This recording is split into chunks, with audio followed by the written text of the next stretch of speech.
Assalamualaikum warahmatullahi wabarakatuh.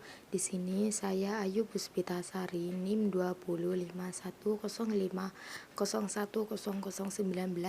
akan menjelaskan tentang materi syirkah mudharabah.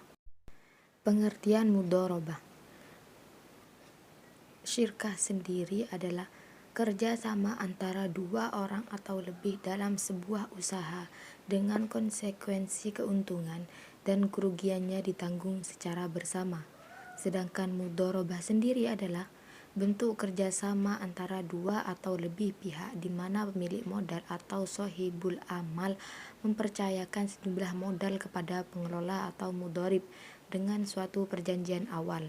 Bentuk ini menegaskan kerjasama dengan kontribusi 100% modal dari pemilik modal keahlian pengelola.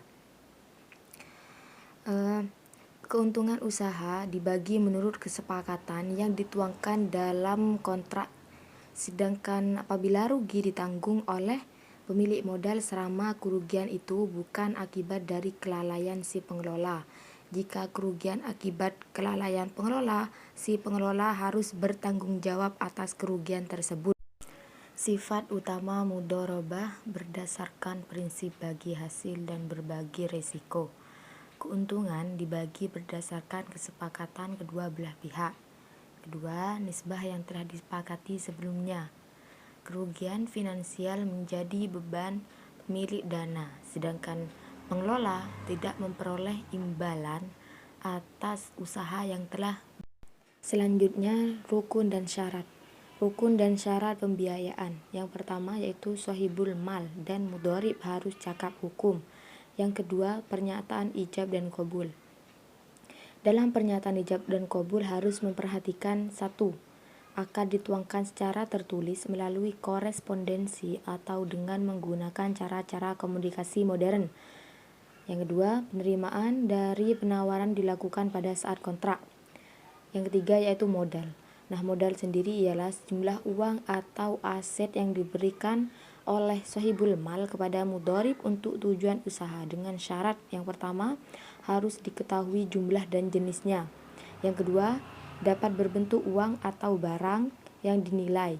Jika dalam bentuk aset harus dinilai pada waktu akad.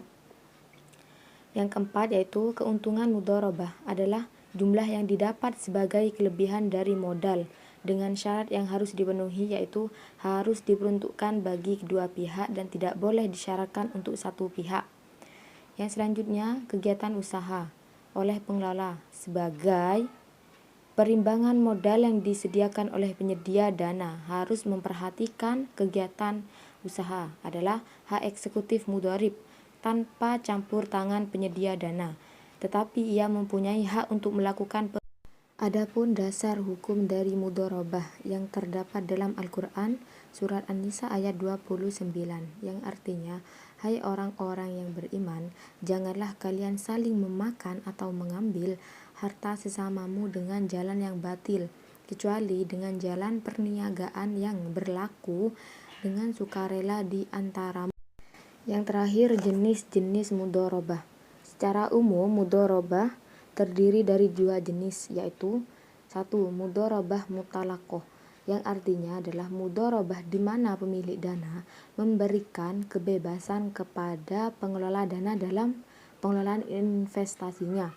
Yang kedua, mudharabah muqayyadah adalah mudharabah di mana pemilik dana memberikan batasan kepada pengelola dana antara lain mengenai tempat, cara, dan atau objek investasi. Seiring dengan perkembangannya saat ini, ada satu jenis mudharabah lagi yaitu mudharabah musyatarakah. Mudharabah musyatarakah adalah bentuk mudharabah di mana pengelola dana menyertakan modal atau dananya dalam kerjasama investasi.